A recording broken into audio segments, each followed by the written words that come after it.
All right, we're back here in Prague on July 22nd, 2017. We're going to talk about the effects of the NIBIRU Flyby, Planet X, Wormwood, the destroyer, and how to prepare for it.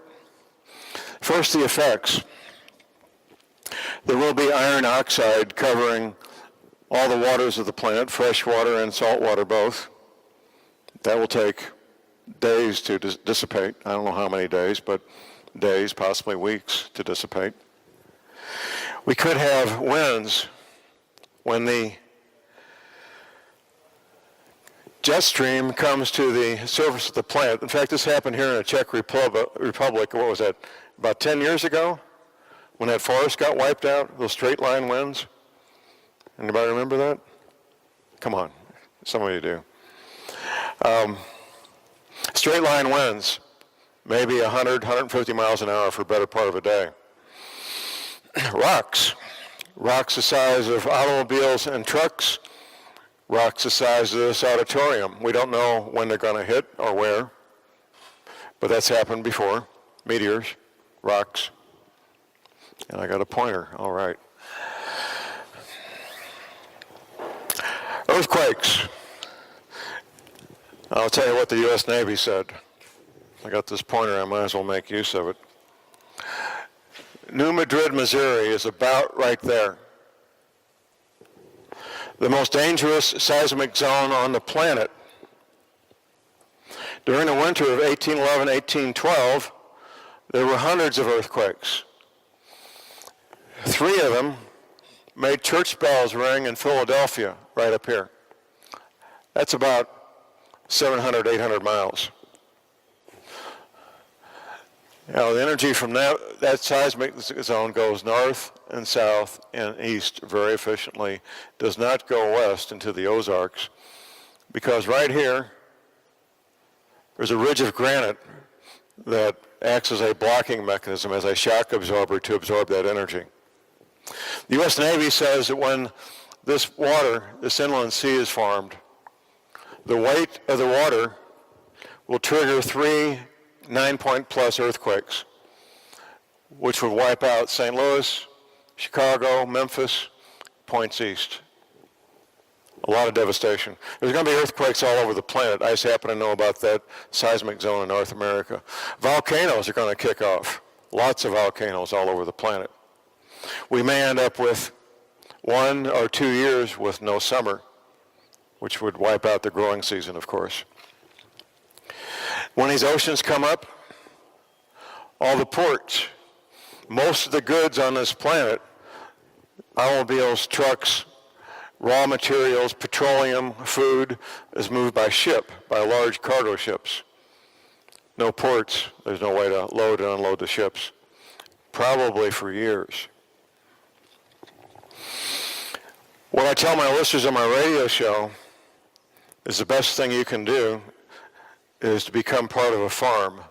We have an expression in the States we call a hobby farm.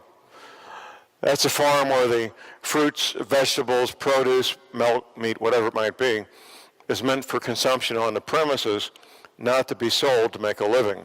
Obviously, if you have extra eggs, you sell your extra eggs, but primarily for consumption by the people on the farm. I recommend people have a 2-year supply of food. We could easily, if you're just starting out, by the way, learning how to garden, the first garden you plant is probably going to be a disaster. You can almost count on that. The second garden you plant, you may get enough food to get you by maybe for a season.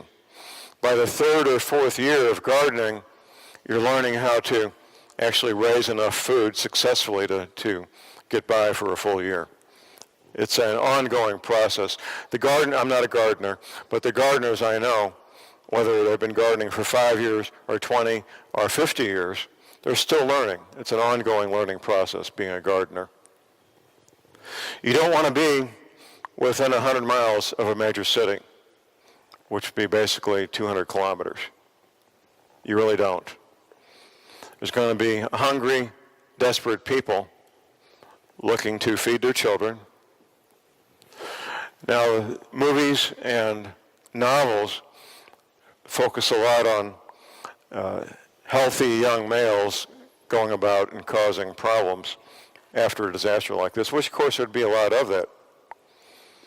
But I'll tell you, ladies and gentlemen, a 25-year-old mother with a hungry 1-year-old is going to be just as dangerous as a gang member. She will do whatever it takes to get food for her child. That's just human nature. People will do whatever it takes to feed their children. The farther away you are from a major city, the better off you'll be. That's pretty much a given. I mentioned earlier today the skills a person may want. Let's talk about emergency medical treatment skills. You've got first aid, CPR, that's cardiopulmonary resuscitation. You've got advanced first aid. Now in the States we have what we call emergency medical technicians, which is entry level. In the States it's 1 semester of college to become an emergency medical technician, EMT. 3 more semesters of college and you become what's called a paramedic, which is typically the highest level of training that you find on an ambulance in the States. Getting that training now while you can would be a really good thing. We have what appears to be the luxury of time. That might be a complete illusion. But we have what appears to be the luxury of time to learn CPR, to learn emergency medical treatment, and get the equipment and the supplies you need. Now, if you attempt to use medical equipment you're not qualified to use, you could hurt somebody or even kill them. Pretty serious stuff. So when you get your training, get medical equipment equal to your level of training. If you get more than you can use, more than you're qualified to use, it can be quite dangerous. And get lots of it. When these ports are closed, and it'll be on both sides of the Atlantic, when all these ports are underwater, there's not going to be spare parts anymore. That's not going to happen. The chance of the power grid surviving nationwide in the States or in many of these other countries is pretty minimal. And of course, I should mention there's other threats above and beyond, or in addition to, a NIBIRU-Flyby. One of the main ones, of course, being the consequences of a coronal mass ejection, which the worst one we're aware of happened in 1859, or a man-made EMP, electromagnetic pulse. The coronal mass ejection, quite frankly, could be far worse than a man-made electromagnetic pulse for the following reason. Electromagnetic pulse is strictly line of sight. It can't go around the surface of the planet, around the curvature of the Earth. Coronal mass ejection, if it's powerful enough, can go all the way around the planet, knocking out the power grid worldwide. In some ways, a nationwide or EMP to hit Europe or the United States or South America could in some ways be worse than the NIBIRU-Flyby. The estimates for the States, for the United States, is 9 out of 10 Americans would be dead in 1 year if we had a nationwide power outage. Think about it. Now, I don't know the numbers for Europe, but in the United States, 8% of the adults in the United States are diabetic. You've got another percentage of people who need heart medication, other people who need medication that keeps them from rejecting organ transplants. All kinds of life-saving medication that after electromagnetic pulse would be gone. The typical prescription is 30 days, which means the typical person has 15 days of their pharmaceutical products. Once they're gone, they're gone. I do recommend that people find alternatives to the pharmaceutical products. It may be herbs. It may be essential oils. It may be different things for different people. Maybe just stop taking them. Sometimes you're taking things you really don't need. But finding a way to have an alternative now, if you say you're taking 5 or 6 prescription items, if you go off those all at the same time, you're going to be hurting. Be hurting real bad. But if you incrementally get off them one at a time and substitute herbs or vitamins or essential oils It'd be a lot more pleasant experience than trying to do it all at once. I mentioned earlier ham radio. Ham radio was first developed by these different governments to give people a way to communicate in the event of a crisis. Most people involved in ham radio, it doesn't matter what country it is, almost all of them have an interest in preparedness. One of the things I'm always being asked when I come to presentations like this, John, how can I find people of like mind, as we say, who know what I know, who believe what I know? In ham radio, you're going to find people like that. It doesn't matter whether it's Prague or London or Warsaw or New York City. People involved in ham radio, almost all of them are interested in being prepared. That's pretty much ubiquitous around the planet. It doesn't matter whether you're an 8-year-old boy or girl or an 80-year-old man or woman, you can be involved in ham radio and enjoy the hobby and have fun with it. Meet interesting people, learn how to do things you would never do otherwise. I mentioned earlier the difference between the way women approach preparedness and the way men approach preparedness. It's very predictable. The women tend to focus on the practical things. How in the world am I going to do laundry? How am I going to feed the kids? How am I going to cook? How am I going to keep the place clean? Men tend to focus on things like, how do I keep my car or truck running? How am I going to keep the water functioning? The things that men typically take care of anyway. But the two come together to make a whole.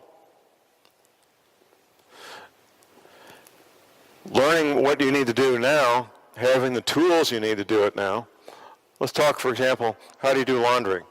It wasn't so long ago when our grandparents, our great-grandparents, one full day a week to do nothing but laundry, right? One full day a week to do nothing but laundry for the family.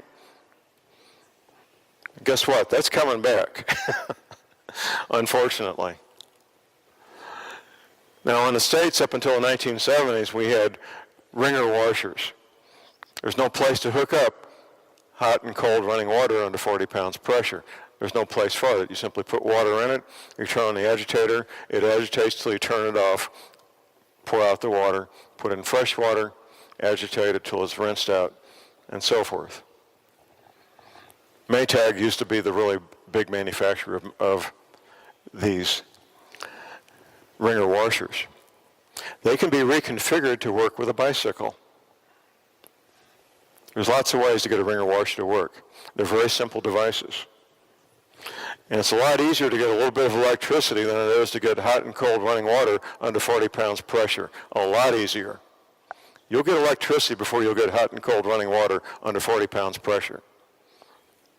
One of the things I learned in the Army was you're in civilization when you can take a hot shower.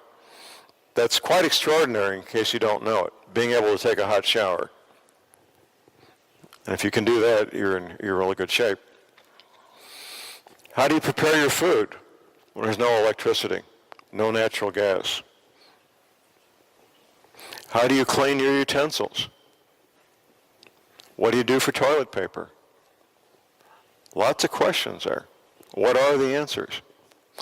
The more you adopt that lifestyle now, the less of a shock it's going to be. Now, where I live in the Ozarks, there's two families competing who can be the most redneck. So one family, the 12-year-old daughter, killed a poisonous copperhead snake, and the parents cooked it and they ate it about 3 weeks ago, much to the shock of many of their neighbors. And so now the competition goes on to harvest and prepare and eat different critters that we find in our area. We got possums, we got raccoons, we got squirrels, deer, of course. Deer is a real big thing. But those skills that now are looked at as recreation, in the future will be a matter of life and death. To be able to hunt, to be able to fish. Gardening. Most people for right now, gardening is a hobby. Gardening is a recreational pastime. It won't be in the future.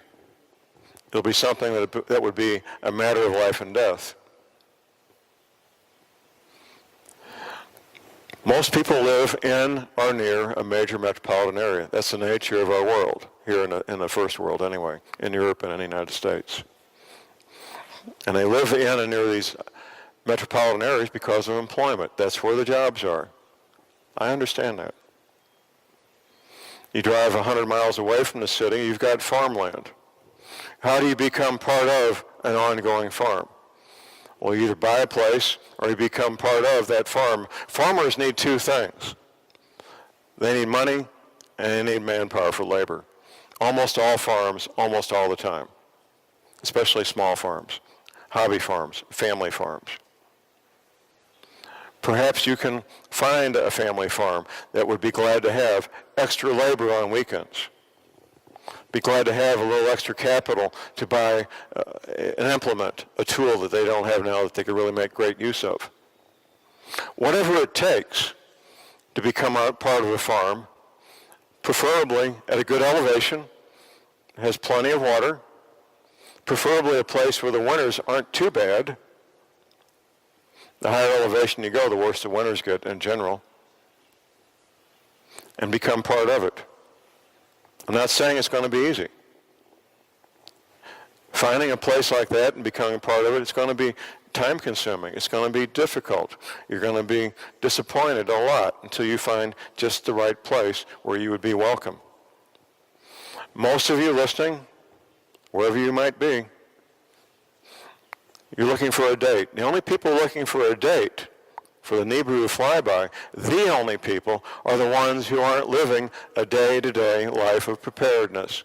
Because once you are, a date becomes irrelevant. It no longer matters. The Navy veterans weren't given a date. They were told, gentlemen, you start a new life, you set up your hobby farm, you start your new career, and you just live your life. They don't think about a date, they don't worry about a date, it's not an issue. And I find this to be true pretty much all the time. That the men and women searching for a date, John, when's it going to happen? I know instantly that they're not prepared, that they're not living a life of preparedness. I know that instantly. There's almost no exceptions. Almost none. It's a harsh reality, knowing that our world, as we know it, could come to a crashing end. In 2012, there was a coronal mass ejection that almost hit Earth. Not quite, thank goodness. Now, the one that hit in 1859, it hit North America.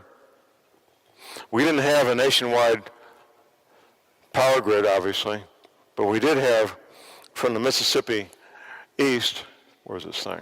From the Mississippi east, we had a telegraph system. And the telegraphs went all over, east, west, north, south. Those telegraph wires picked up, they acted as antennas to pick up that energy from the sun and direct it into the telegraph offices where they set fires. The barbed wire fences in the farmers' fields picked up that energy and set the fields on fire. The scientists say that when, it's not a matter of if, when another one that size happens to hit Earth, it'll knock out the power grid and the entire, half the planet at least, maybe the whole planet. One of the things you find out when you look into these power grids, whether it's Europe, South America, and North America, it doesn't matter. There's these massive multi-million-dollar transformers that make everything work. In the United States, there's about 19 of them. They're so big and so expensive and so reliable that they don't have backups.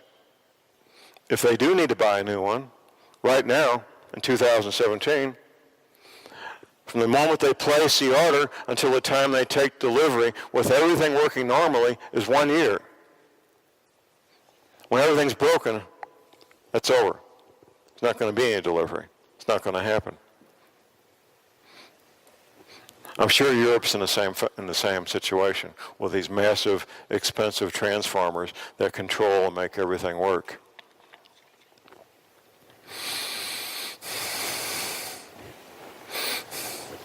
This planet has been through these cycles multiple times.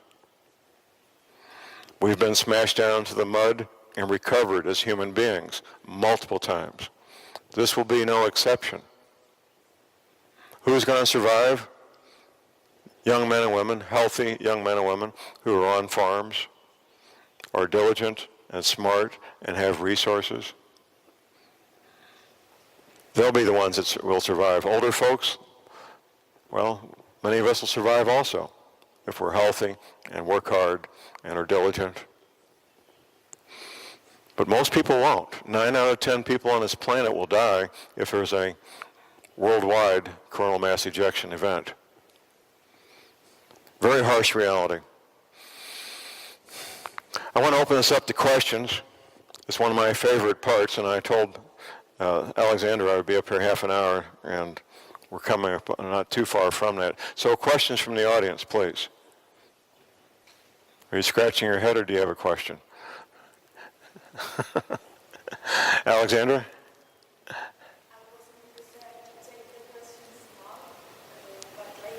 You want to do questions later when we have the panel? That's fine. That's fine. No problem. What do you think about other countries? Which other countries? For example, Sweden. Well, the farther north you are, the less problems you're going to have with the ocean, on one hand.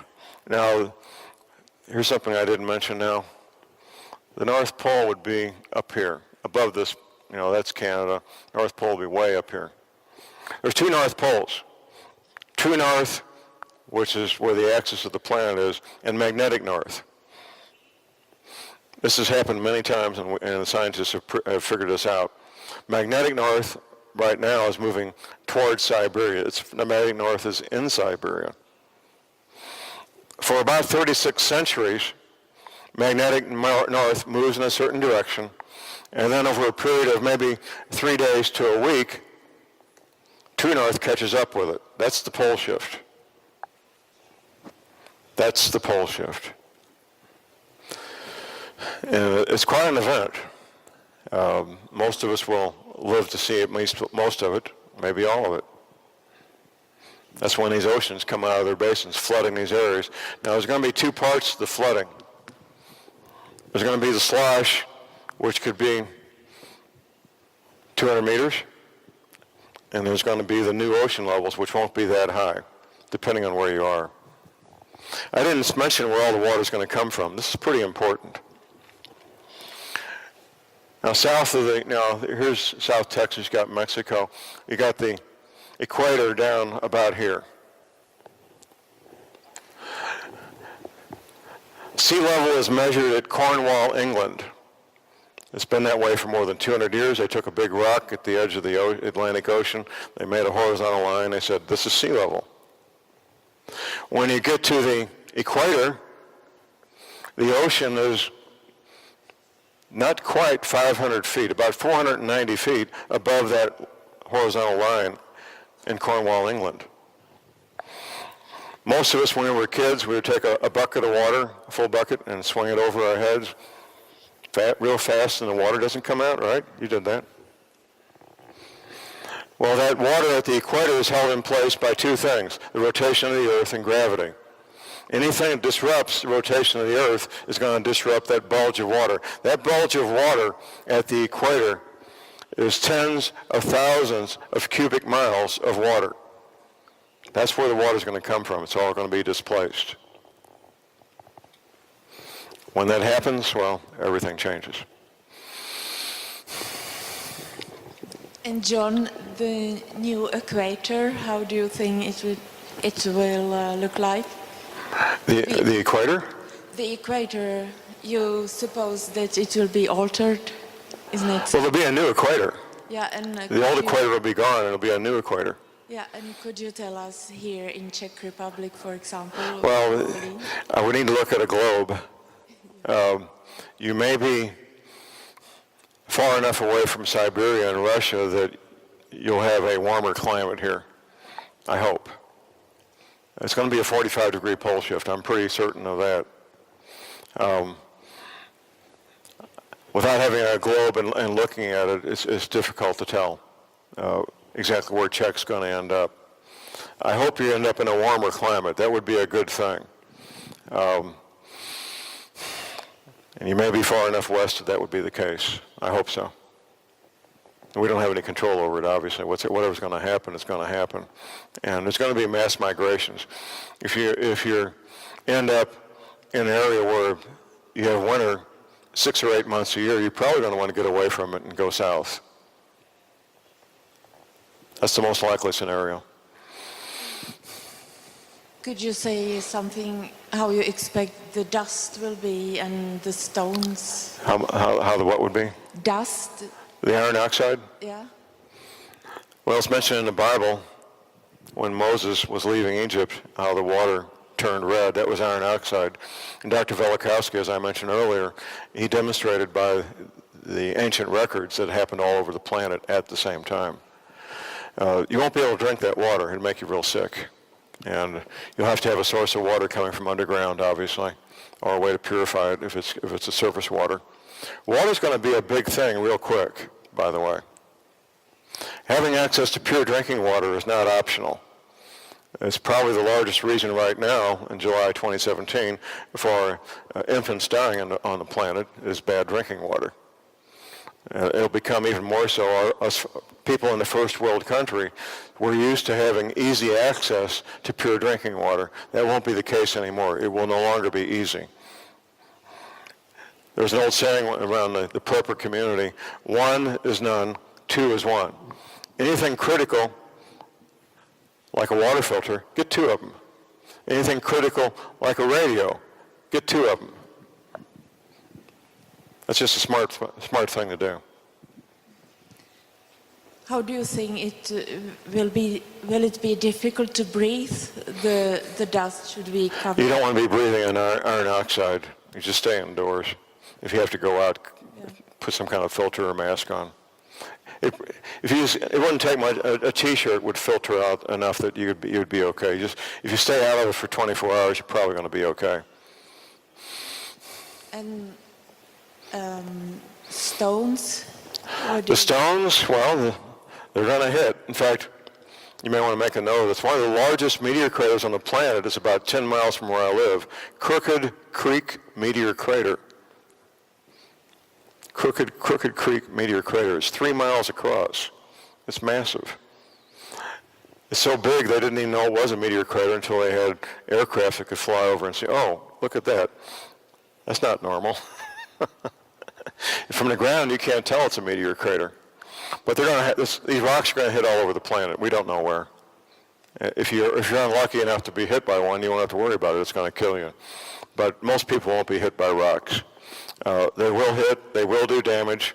And having some sort of underground shelter would just be a smart thing because we're looking at 150-mile-an-hour winds for at least a day. Possibly torrential downpours of rain. The rocks, like we said. The iron oxide. Having underground shelter would be a real smart thing if you can do it.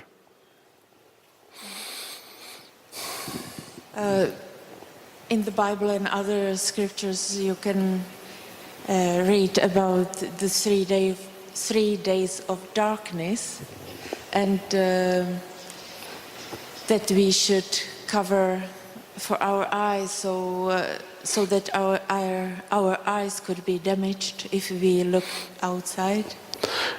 Well, I think you're talking about the kill shot. And we may be looking at 150 degree Fahrenheit temperatures for a better part of a day, which for a healthy adult, if they got water, they're going to be okay. Children under age 5 and older people would probably die in that much heat for 10 or 12 hours. That's one of the possibilities. It is, absolutely. And protecting your eyes from the sun would be a smart thing also. There'll be things happen that you would never believe would happen during these events.